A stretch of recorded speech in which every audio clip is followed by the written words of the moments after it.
আল্লাহ তাআলা তারপরে বলছিল যিকরা লিল মুমিনিন, কোরআন মুমিনদের জন্য একটা উপদেশ। এতে রয়েছে মুমিনদের জন্য ভয় ভীতির কারণ। কোরআন পড়লে মনে ভয় আসে না? আসে? আল্লাহু আকবার, আসে। তার একটা জ্বলন্ত প্রমাণ আপনাকে বলছি। আমি গত 2.5 মাস আগে হজ করতে গেলাম ওমরাতে। উত্তর দিনাজপুরের আমার সঙ্গে একটা লোক গিয়েছিলেন। লোকটার নাম বলবো না, শুনলে খারাপ। লোকটা নিরক্ষর লোক, লেখাপড়া জানে না, তবে খুব ভালো মানুষ, খুব ভালো মানুষ। তা হজ করতে গেছেন, তওয়াব যখন করি মক্কাতে, উনি আমার পিছনে আমার এই কলারটা ধরে রাখেন। তা আমি বারবার বলি, চাচা তুমি আমার কলার কেন ধরে রেখেছো? বলছে আমি যদি হারিয়ে যাই তাহলে আর বাড়ি যেতে পারবো না, 3 বিঘা ধান লাগানো আছে মৌলভী সাহেব আমার। ও শুধু ওই কথা, 3 বিঘা ধান লাগানো আছে, আমি কি করবো যদি হারিয়ে যাই? তাই বলছি, আরে ভাই লোক এখানে মরতে আসে, মরলে তার কপাল ভরো জান্নাত যাবে, আর ও 3 বিঘা ধানের টেনশনের মাথা খারাপ, শুধু এই কথা। আল্লাহু আকবার। কাবার ইমাম আব্দুর রহমান আস-সুদাইস জাহান্নামের আয়াত যখন পবিত্র আল কোরআনে এসে যায়, ঝরে তিনি বাচ্চা ছেলেদের মতো কাঁদতে থাকেন। আমার বাপজিও হাজি সাহেব, তাই তো? হ্যাঁ, কাবা শরীফের ইমাম, আল্লাহু আকবার, বাচ্চা ছেলের মতো হাও হাও হাও করে কাঁদছে।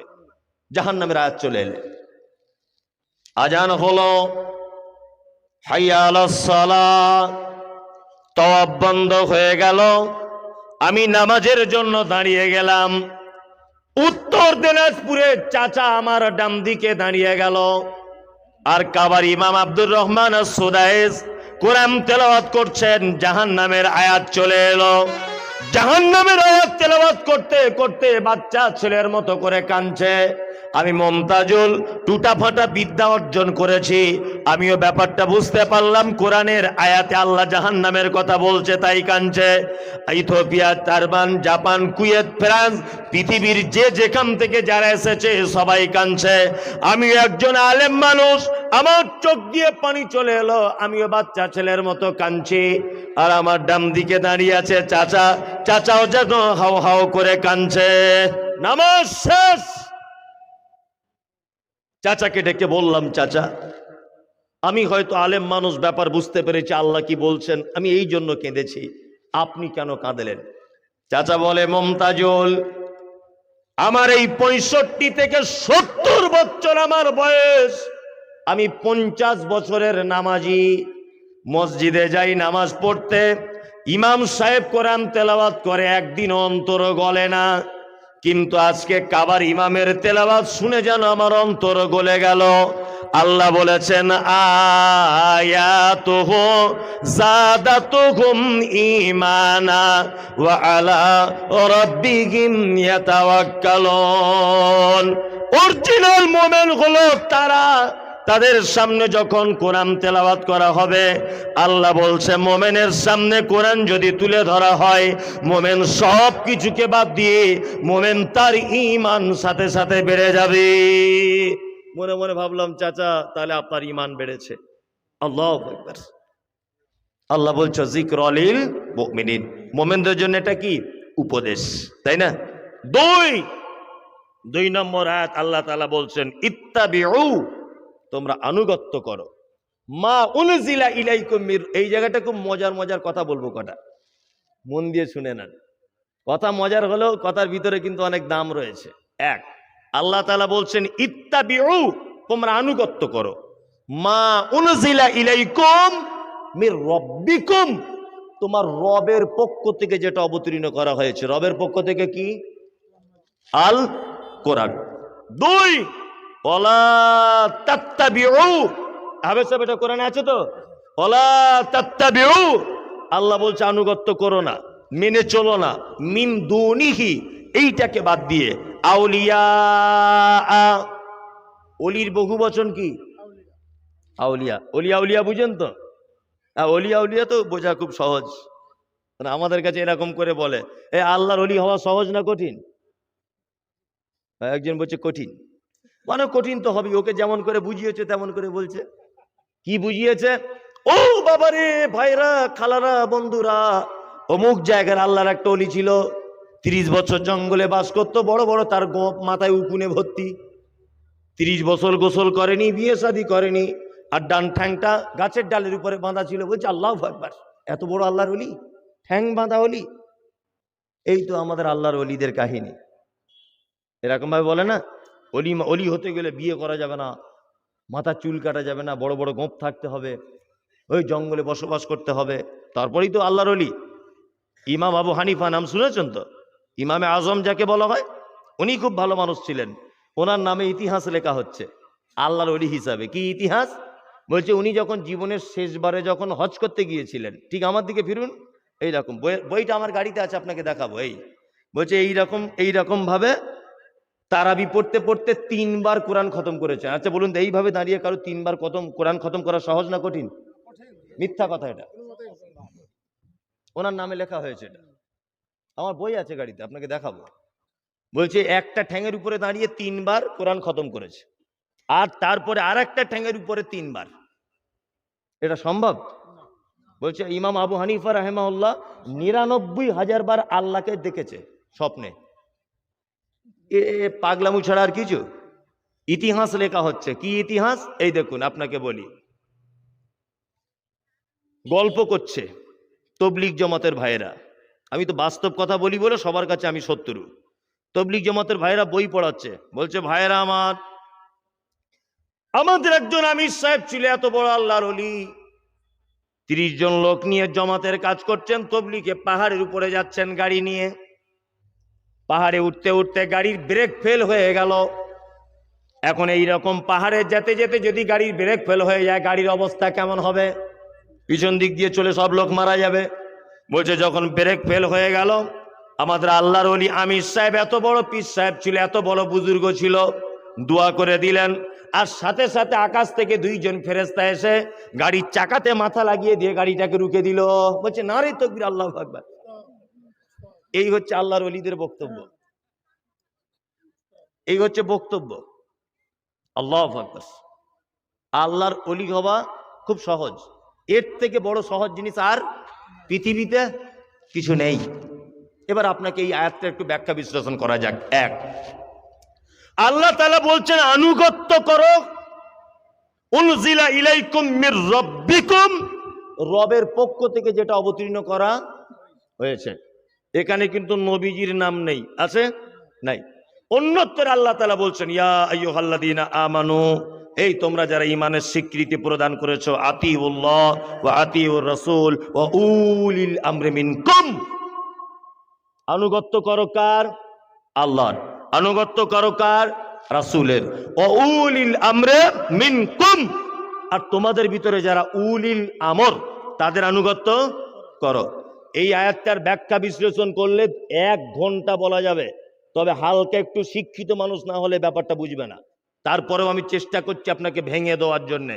আপনি বোঝার চেষ্টা করুন, আল্লাহর কসম আপনি প্রত্যেক শব্দতে শব্দতে নেকি পেতে থাকবেন। আচ্ছা, এখানে আরবি যারা একটু জানেন, যারা জানেন না বুঝে নেন। আল্লাহ বলছে আতিউল্লাহ, আল্লাহ শব্দের আগে কি শব্দ এসেছে? আতিউ, মানে আনুগত্য করো। এক, রাসূলের শব্দের আগে কি এসেছে? ও আতিউর রাসূল, রাসূলের আগে কি এসেছে? আতিউ, তাই না? তারপরে আল্লাহ এবং তার রাসূলের জন্য শব্দ ব্যবহার করা হয়েছে আতিউ। তারপরে কি বলছেন আল্লাহ? ও উলিল আমরি মিনকুম, উলিল আমরের ব্যাপারে কিন্তু আতিউ নেই, আছে? নেই। এবার আপনাকে আর একটা কথা বলি, উলি শব্দটা হচ্ছে বহুবচন।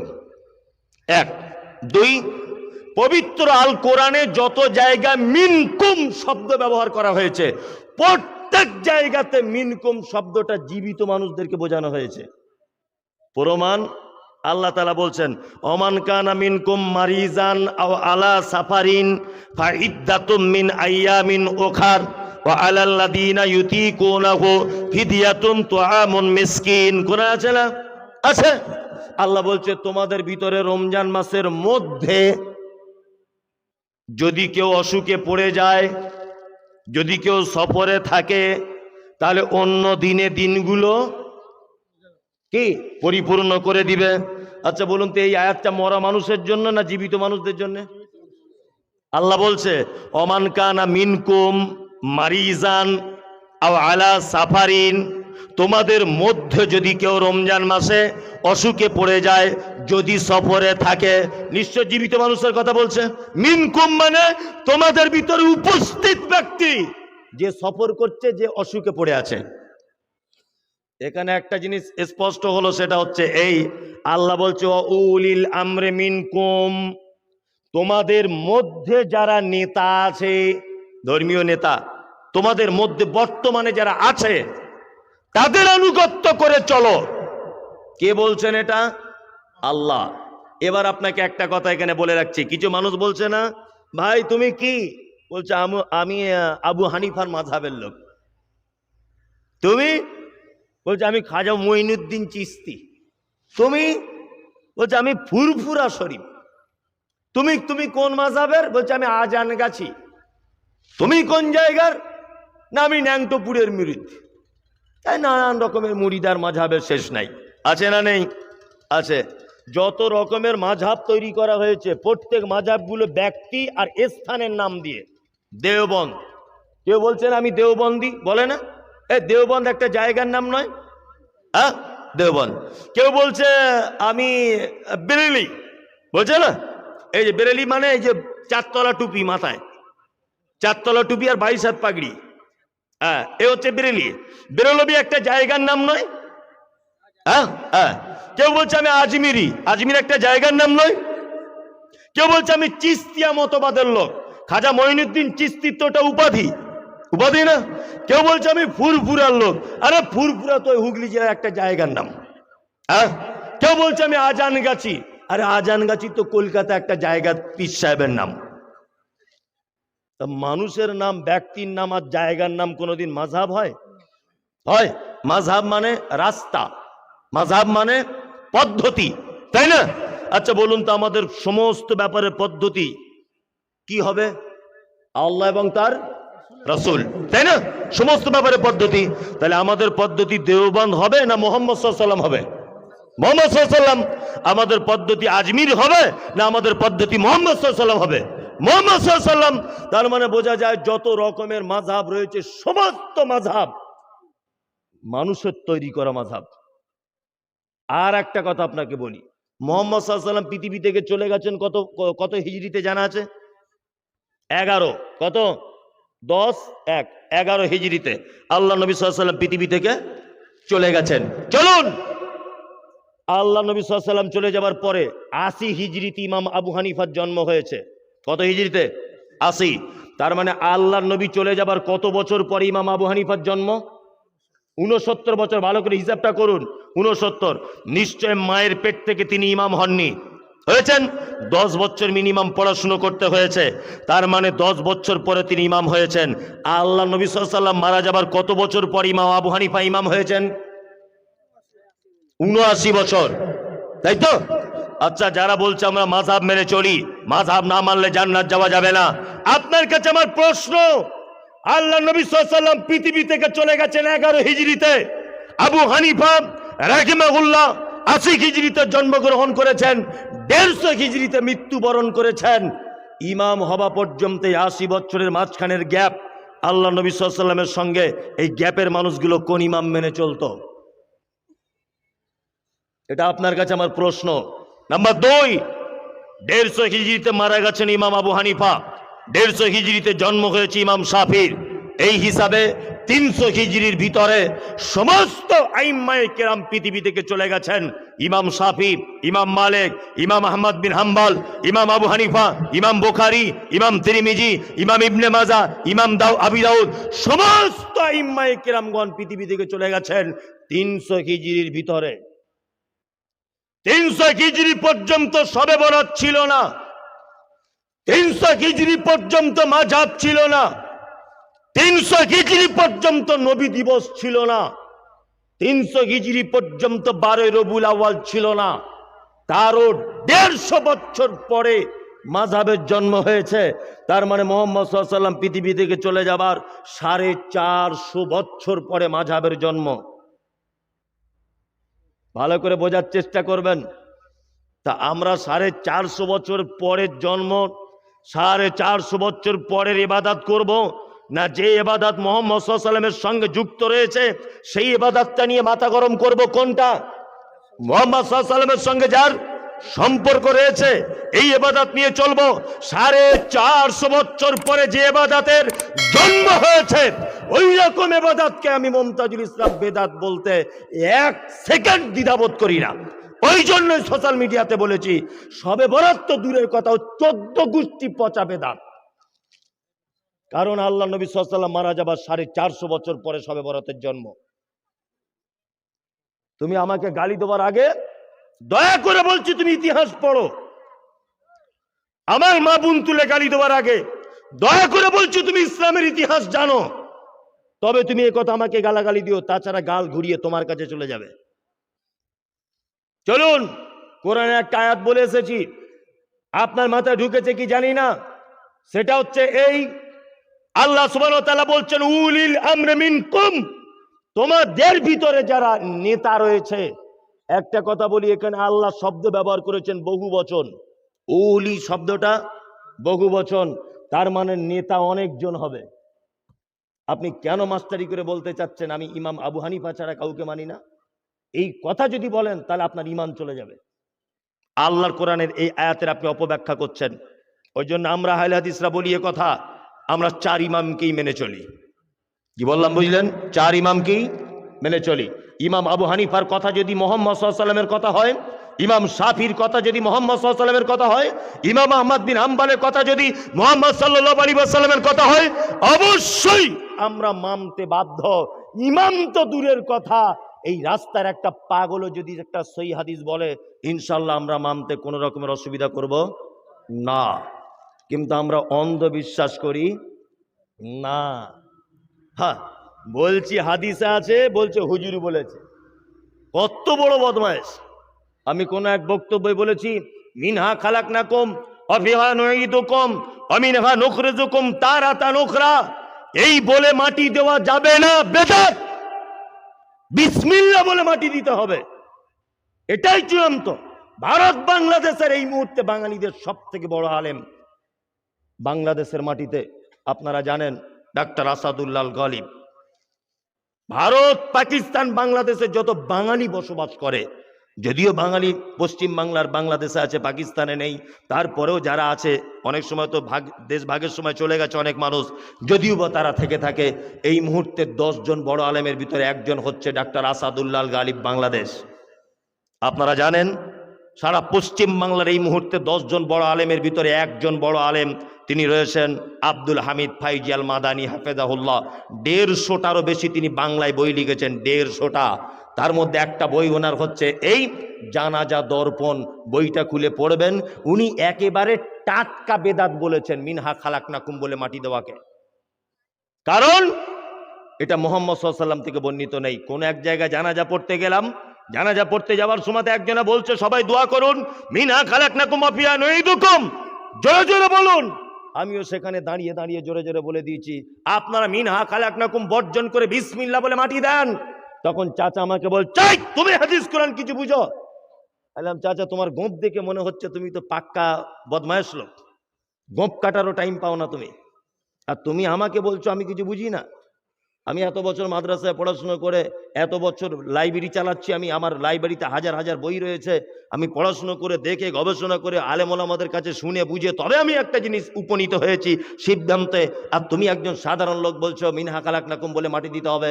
ও তখন আমাকে ধমকি দিয়ে বলছে এটা কোরআনের আয়াত, বললে অসুবিধা কোথায়? কোরআনের আয়াত বলেই যেখানে বলতে হবে তোমাকে, এ কথা কে বললো? বলছে না কোরআনের আয়াত বললে অসুবিধা নেই। আমি তখন বললাম তাহলে এক কাজ করো, কোরআনে তো ফেরাউনের নাম এসেছে, তোমার বড় বেটাটার নাম ফেরাউন রাখতে পারতে। বলছে না মৌলী সাহেব বদমাইশ লোক। বদমাইশ লোক কেন? কোরআনে তোর নাম এসেছে, আসেনি? আবুল আহাবের নাম আসেনি? এসেছে, আবুল আহমের নাম এসেছে, তোমার বেটার নামটা রাখতে পারতে। বলছে না ওটা রাখা যাবে না। বললাম কোরআনে আছে বলি যে সব জায়গায় বলা যাবে, এটা যাবে? যাবে না। রুকুতে গিয়ে কি দোয়া বলতে হয়? সুবহানা রব্বিয়াল আজিম, তাই তো? এটা মুহাম্মদ সাল্লাল্লাহু আলাইহি ওয়াসাল্লাম শিখিয়েছেন। কি বললাম বুঝলেন? কেউ যদি রুকুতে গিয়ে বলে কুল হুয়াল্লাহু আহাদ আল্লাহুস সামাদ লাম ইয়ালিদ ওয়া লাম ইউলাদ ওয়া লাম ইয়াকুল লাহু কুফুয়ান আহাদ, নামাজ হবে না বাতিল হয়ে যাবে? কেন আমি কোরআনের আয়াত সূরা বলছি তবুও নামাজ বাতিল হয়ে যাবে কেন? তার মানে তুমি বদমাইশি করার জায়গা পাও না। কোরআন বলি সব জায়গায় পড়া যাবে? হ্যাঁ, না। একটা মানুষ মারা যাচ্ছে, অবস্থা খুব খারাপ, কাতলা মাছের মতো খাবি খাচ্ছে এরকম করে। মুহাম্মদ সাল্লাল্লাহু আলাইহি ওয়াসাল্লাম বলেছেন, সে যদি একবার বলে লা ইলাহা ইল্লাল্লাহ মুহাম্মদ রাসূলুল্লাহ, তার শেষ কথা যদি এটা হয় তাহলে ফাদাখালাল জান্নাত, সেই লোকটা জান্নাত চলে যাবে। কি বললাম বুঝলেন? আপনার বাপ বিছানায় শুয়ে আছে, মারা যাবে 2-5 মিনিটের ভিতরে। আপনার উচিত হবে যে আপনি তার পাশে বসে বসে একা একাই বলুন লা ইলাহা ইল্লাল্লাহ, লা ইলাহা ইল্লাল্লাহ, বারবার বারবার আপনি বলুন। তবে আপনার বাপকে বলতে বলবেন না, কারণ ও মৃত্যু যন্ত্রণায় ছটফট করছে। ও যদি বিরক্ত হয়ে একবার লা ইলাহাকে গালি দিয়ে বসতেও তো পারে, তার তখন জান বার হবার টাইম। ওই জন্য মৃত্যু মানুষকে আদেশ করতে হবে না, আপনি নিজের মুখে বলুন। ও যদি আপনার বলাতে আল্লাহর পক্ষ থেকে একবার যদি ও বলে দেয় তাহলে থাকার জায়গা জান্নাত। এতটুকু কথা মুহাম্মদ সাল্লাল্লাহু আলাইহি ওয়াসাল্লাম তিনি বলেছেন। আর ওর আব্বা যখন বিছানাতে শুয়ে মারা যাচ্ছে, ও তাড়াতাড়ি করে একদম মোটরসাইকেল নিয়ে মাদ্রাসায় চলে গিয়ে বলছে, হুজুর আব্বা যায় ভাব। হুজুর তখন বলছে, তাহলে 4 জন ছেলে পাঠিয়ে দিচ্ছি আমি। 4 জন ছেলে বগলে করে কোরআন মাজিদ নিয়ে বা পকেটে করে কোরআন মাজিদ নিয়ে এসে বলছে, ইয়াসিন আল কোরআনিল হাকিম ইন্নাকা লামিনাল মুরসালিন। একদম মারা যাবার পরই ওর অ্যাকশন শুরু হয়ে যাবে ওই ইয়াসিন পড়ার কারণে। কি বলছি বুঝতে পারছেন? মুহাম্মদ সাল্লাল্লাহু আলাইহি ওয়াসাল্লাম শিখিয়েছেন লা ইলাহা ইল্লাল্লাহ, আর হুজুর বলছে ইয়াসিন সূরা পড়তে হবে মরা মানুষের পাশে। অনেক জায়গাতে হচ্ছে কি হচ্ছে না? হচ্ছে। আল্লাহু আকবার। শিখিয়েছেন কে? মুহাম্মদ সাল্লাল্লাহু আলাইহি ওয়াসাল্লাম। খুব সাবধানে থাকবেন। আল্লাহ সুবহানাহু ওয়া তাআলা বলছেন উলিল আমরি মিনকুম, তোমাদের ভিতরে যারা উলিল আমর আছে তারা বর্তমানে বেঁচে থাকতে হবে। যে সমস্ত ইসলামিক স্কলাররা বেঁচে আছে, কোনো ব্যাপারে সমস্যা পড়লে তাদের কাছে যেতে হবে। ইমাম আবু হানিফা বেঁচে আছে, ইমাম শাফি বেঁচে আছে, ইমাম আহমদ বিন হাম্বল বেঁচে আছে? বেঁচে নেই। তাহলে এখন যদি কোনো ব্যাপারে ইসলামিক কোনো ব্যাপারে সমস্যা দেখা দেয়, আমরা জীবিত আলেমদের কাছে যাব জানতে। কি বললাম বুঝলেন? জীবিত মানুষদের কাছে জানতে যাব। আল্লাহ বলছেন ফাইন তানাজাতুম ফি শাইইন ফারুদ্দু ইলাল্লাহি ওয়া রাসূল, তোমরা নেতাদের কাছে যাওয়ার পরেও যদি সমস্যা না মেটে তোমরা ফিরে আসো কোথায়? আল্লাহ এবং তার রাসূলের দিকে। ইসলামের কিছু কিছু বিষয় আছে যেগুলো একদম স্পর্শ নয়। যেমন আপনাকে একটা জিনিস বোঝায়, হুজুর বারবার একটা কথা বলে, কি বলে? বলছে ইজমা আর কিয়াস। বলছে আহলে হাদিস ইজমা কিয়াস মানে না। ইজমা মানে ঐক্যমত, সর্বসম্মতিক্রম যাকে বলা হয়, ঐক্যমত। কি বললাম বুঝলেন? ইসলামের বিভিন্ন ব্যাপারে কিন্তু ইজমা হয়েছে। ইজমা মানতে আমাদের অসুবিধা নাই। 5 ওয়াক্ত নামাজ এটা সুন্নত, ফরজ না নফল? ফরজ। ইমাম আবু হানিফা, শাফি, মালিক, হাম্বলি সমস্ত আইম্মায়ে কেরামগণ ঐক্যমত, ইজমা হয়েছে নামাজ ফরজ, তাই না? এইবার আপনাকে একটা কথা বলি, আমি মুমতাজুল ইসলাম, আমার টাকা অনেক, কিন্তু আমি অসুস্থ। আমি অসুস্থ, তাই তো? আচ্ছা এবারে বলুন তো দেখি, আমার হজ করার খুব ইচ্ছা, কিন্তু আমি অসুস্থ। আমি ওই ভাইটাকে হজ করতে পাঠাবো। আচ্ছা বলুন তো, আমার টাকা দিয়ে যদি ওকে আমি হজ করতে পাঠাই, তাহলে ওকে আগে হাজি সাহেব হওয়া লাগবে কি লাগবে না? লাগবে। ইয়েস, ও আমার হজ যদি করে ওকে আগে থেকে হাজি সাহেব হওয়া লাগবে, তাই তো? আমার হজ করার পয়সা নেই, উমরা করার পয়সা আছে, 1 লাখ টাকা মতো আছে। আমি এখন ভাবছি যে আমি অসুস্থ, কাউকে দিয়ে উমরা করাবো, আমি ওই লোকটাকে দিয়ে উমরাটা করাতে চাইছি। বলুন তো উমরাটা করা লাগবে কি লাগবে না ওনার আগে? এ ব্যাপারে ইসলামে কোনো বিধান নেই, ভালো করে বুঝবেন।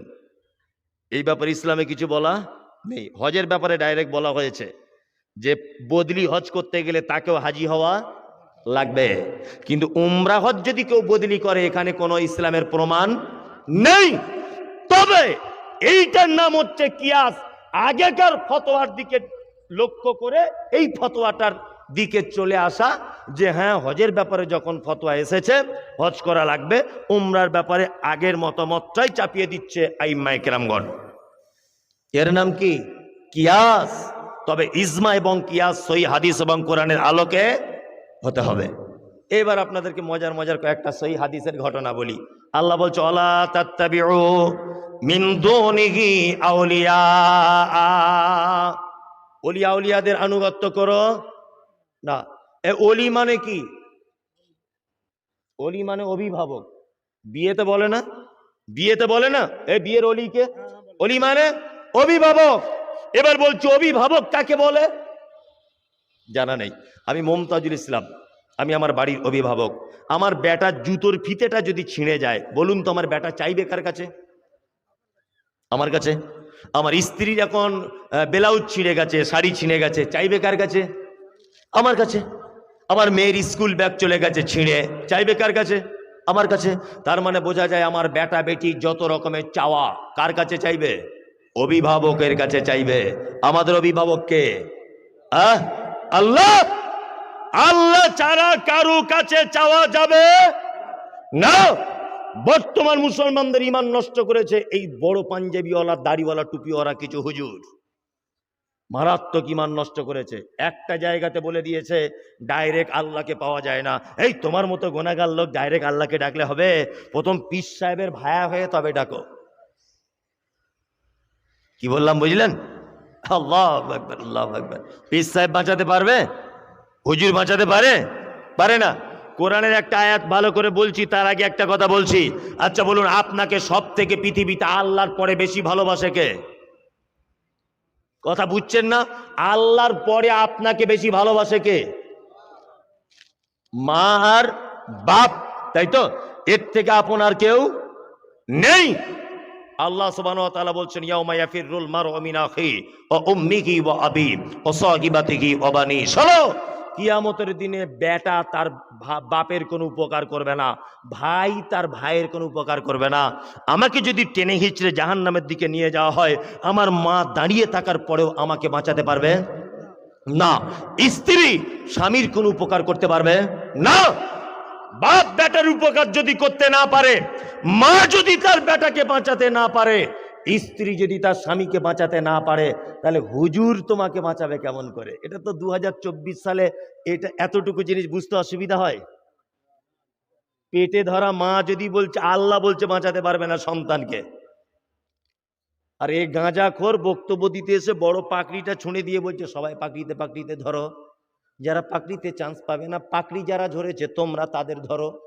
তো বলছে হুজুর কাজ কি? বলছে কিয়ামতের দিনে আমাদের হুজুর এত বড় নৌকা নিয়ে আসবে, সব নৌকায় তোমাদের মতো পাপীকে জান্নাতে ঢুকিয়ে দিবে। বলছি কিয়ামতের দিন তোমার নৌকার 12:30 বাজিয়ে দিবে। বিয়াদব কোথাকারে, মা তার বেটাকে বাঁচাতে পারে না। মানুষ কত বোকা 2024 সালে। আমার বইয়ের বাচ্চা হয় না, যাচ্ছি পীর সাহেবের কাছে, আর পীর সাহেবের বইয়ের বাচ্চা হয় না, প্লেনে করে সিঙ্গাপুরে যাচ্ছে। কত বড় চিটিংবাজ, বুঝতে পারছেন তো? আমার বইয়ের ছেলে হয় না বলে আমি যাচ্ছি মাদুলি আনতে, আর ওর বইয়ের যখন ছেলে হয় না তখন যাচ্ছে ওই আপনার চেন্নাই ডাক্তার দেখাতে। 2024 সালে এত বোকা লোক বসবাস করলে হবে? আল্লাহু আকবার। এক আশ্চর্য ব্যাপার, আশ্চর্য ব্যাপার। দোকানদার কাছে, পীর সাহেবের কাছে গিয়ে বলছে বাবা একটা মাদুলি দিয়ে দেন। তা বলছে কেন? তা বলছে লকডাউনের পরে তো মালের দাম বেড়েছে, তা 150 টাকা নিবে মাদুলি না 200 টাকা? বলছে না, সব থেকে বেশি কাজ কত? বলছে 1500। সব থেকে বেশি কাজ? বলছে হ্যাঁ। বলছে হুজুর কাজ কেমন হবে? বলছে কাজ মানে তোমার দোকানের আশেপাশে যত দোকান সব 5 দিনের মধ্যে বন্ধ হয়ে যাবে। মানে সব কাস্টমার তোমার কাছে যখন চলে আসবে, ওরা মাছি তাড়াবে, দোকান তখন বন্ধ করে চাষবাস করবে, আর সব কাস্টমার তোমার কাছে। তা আমি বলছি ওরে চিটিংবাজ, তোর তাবিজে যদি সব কাস্টমার ওর কাছে যায়, তুই হারাম করে অত দামি জিনিস বিক্রি করে দিলি কেন? তুই নিজের বাড়ি রাখতে পারতিস। তুই কেন এখনো পর্যন্ত 1500 টাকায় মসজিদে ইমামতি করছিস? তুই কমিটিকে একটু তাবিজ করে বেতন বাড়া, তবেই তো বলবো বাপের বেটা। তোমার তাবিজে সব লোক ধনী হয়ে যাচ্ছে, তা ব্যাংকের ম্যানেজারকে একটু তাবিজ করে সব টাকা তোমার অ্যাকাউন্টে ঢুকিয়ে লাও। চিটিংবাজি করার জায়গা পাও না। কাজী নজরুলের ভাষা আমার খুব মিষ্টি লাগে। কাজী নজরুল বলেছেন, ওরে পীর ফকিরের কথা যদি সত্য হতো, তারা কেন ফুটপাতে ভিক মেঙ্গে খেত? এটা কাজী নজরুল আলেম ছিল না, কিন্তু একটা দামি কথা বলেছেন। তার মানে পীরের বিরোধিতা এখন পশ্চিম বাংলাতে মমতাজুল ইসলাম একা করছে না, আজ থেকে বহু বছর আগে কাজী নজরুল ইসলাম পর্যন্ত করেছে। পীর ফকিরের কথা যদি সত্য হতো, তারা কেন রাস্তার ধারে ভিক মেঙে খেত? আশ্চর্য ব্যাপার। এই মুহূর্তে সব থেকে একটা মানুষের ইমানের বড় দাবি, সেটা হচ্ছে এই মুহূর্তে সারা পশ্চিম বাংলার মানুষকে জাহান্নামের পথে নিয়ে যাওয়ার সব থেকে বড় পদ্ধতি হচ্ছে এই মাজার আর ফকির। কি বললাম বুঝলেন?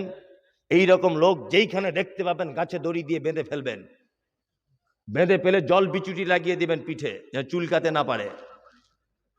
কি বললাম বুঝলেন?